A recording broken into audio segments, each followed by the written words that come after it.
Hablamos hasta ahora de salud porque es inquietante el panorama de salud mental en nuestro país. El Departamento de Psiquiatría de la Universidad del Rosario analizó la última encuesta nacional que señala lo siguiente y los invito a que veamos estas cifras. Un 15% de los colombianos tienen alguna afección de este tipo. Pero atención, solo 1 de cada 10 es atendido. Hay algunas alertas que pueden indicar un problema de salud mental. Cuando se rompe el equilibrio emocional, se duerme mal o se tienen problemas con el sueño, cuando hay algún cambio de genio por largo tiempo o cuando hay alguna falla con las emociones. ¿Qué dice la gente de la salud mental? Veamos las respuestas de los colombianos. Hay mucho estrés, le falta mucho, como digo, seguridad, todo, entonces eso afecta. Falta de dinero, pues afecta, porque si uno no tiene para un transporte, imagínese cómo no va a afectar. Muy mala. ¿Por qué? Por el tráfico, por el ambiente. El estrés que hay nomás, miren los trancones, nomás por el estrés, por tanta inseguridad que hay. Pues el doctor Rodrigo Córdoba es psiquiatra, es jefe del Departamento de Psiquiatría de la Universidad de Rosario y permanente y generosamente está con nosotros aquí para tratar todos estos temas. Doctor Rodrigo, bienvenido, gracias por madrugar con nosotros. Juan, Andrea, muy buenos días. Es un gusto verlo Gracias. aquí siempre. Para mí igualmente. Le quiero preguntar, doctor Córdoba, con estas tasas de prevalencia tan significativas, ¿por qué la salud mental en Colombia no ha sido una prioridad en las políticas públicas? Porque es que las cifras que nos mostraba Andrea son aterradoras, ¿no? Lastimosa y llamativamente la salud mental siempre ha quedado como en un lugar posterior, pero yo creo que poco a poco se ha ido entendiendo que no hay salud sin salud mental.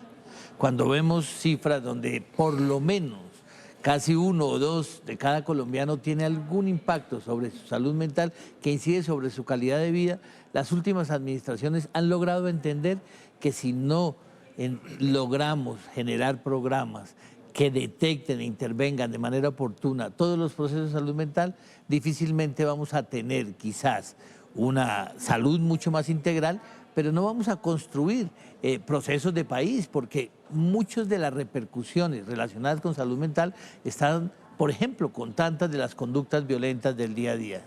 Doctor Córdoba, yo me voy a devolver a lo que decían los colombianos en nuestra nota anterior. Hablaban del estrés por la falta de dinero, el estrés por el tráfico, por el mal ambiente, por la inseguridad. ¿Cómo debe manejar el ser humano todo esto que ocurre en nuestro entorno para no terminar enloqueciéndonos al final? Quizás el punto de partida es tener presente que el equilibrio emocional también se rompe, como decía la nota. Es decir, nosotros somos muy claros para identificar las molestias físicas y se nos olvida que la mente es una función del cerebro. Entonces, cuando empezamos a tener cambios que son persistentes, que son duraderos, y obviamente con estas visiones del entorno, la ecuación se desequilibra.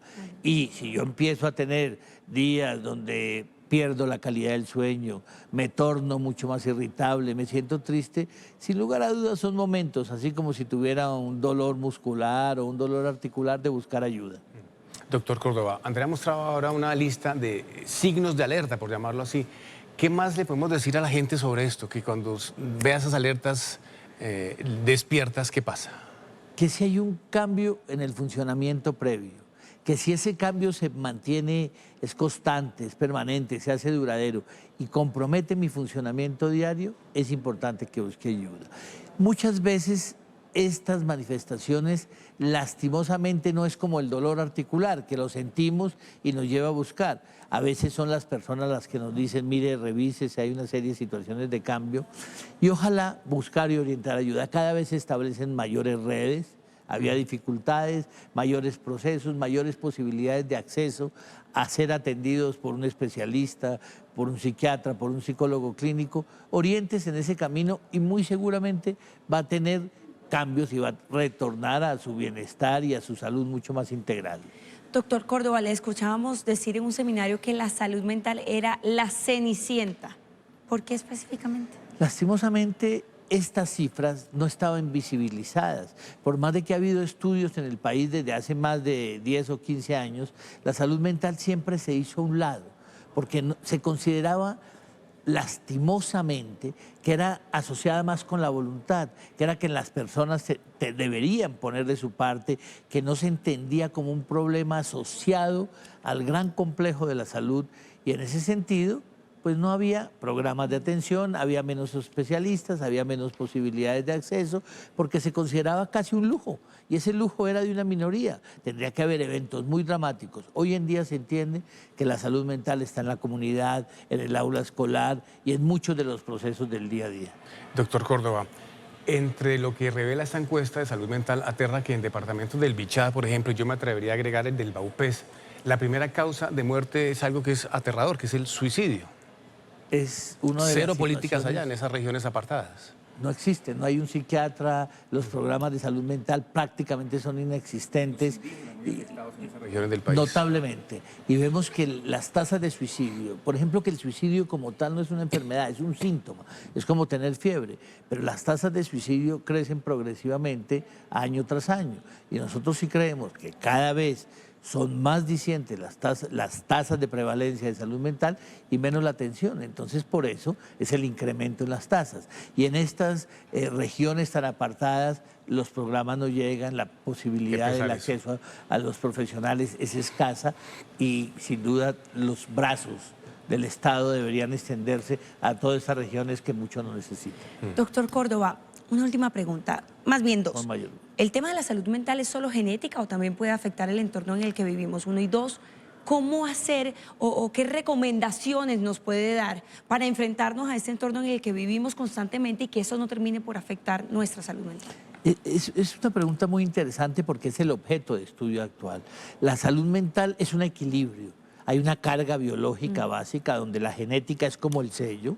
Esa carga biológica interactúa con las características de personalidad, con los fenómenos de crianza, con la formación y un entorno social. Entonces, por ejemplo, alguien puede tener una carga biológica muy alta, pero si su forma de hacerse como persona y el entorno es más favorable, el riesgo de que aparezca la salud mental es mucho más bajo. Y al contrario, alguien con hechos en el entorno muy duros, muy difíciles, con una carga biológica básica, entonces hay una interacción entre todos estos factores. Y yo insisto, constante y permanentemente, lo importante es asumir que nos puede pasar. Es decir, todos creíamos que esto es de las otras personas, que es una situación dramática, es poner de su parte, y no, es un fenómeno tal o cual común como cualquier enfermedad física. Doctor Córdoba, una persona que cree que mentalmente está bien, estabilizada, ¿cómo hace para confirmar que realmente y para saber que realmente sí está bien? Es una magnífica pregunta, porque sin lugar a duda, la gran prueba de la salud mental es que todos los seres humanos estamos enfrentados a situaciones nuevas, a situaciones imprevisibles. ¿Y todos creemos que estamos bien mentalmente? En general es la visión subjetiva. Algunos sí empiezan a sentir, y muchas personas, y por eso nos buscan, que pierden la capacidad de concentración, no producen de igual manera, empiezan a tener dificultades en su funcionamiento de pareja, laboral, familiar, y quizás logran percatarlo. Pero todos tienen, un buen porcentaje tienen la sensación que hay una sensación de salud y de bienestar. Pero hay señales que, por ejemplo, son imperceptibles, pero el empezar a abusar del alcohol es una señal. El aumento del consumo de nicotina, la irritabilidad, el genio que me trae constantemente dificultades con mi entorno, son situaciones que ahí algo está pasando, por más de que yo crea que tengo la razón y estoy perfecto. Doctor Córdoba, como siempre, gracias por estar con nosotros aquí en Noticias Con RCN. mucho gusto y con mucho afecto, Andrés. Muy amable, señor, muchas gracias.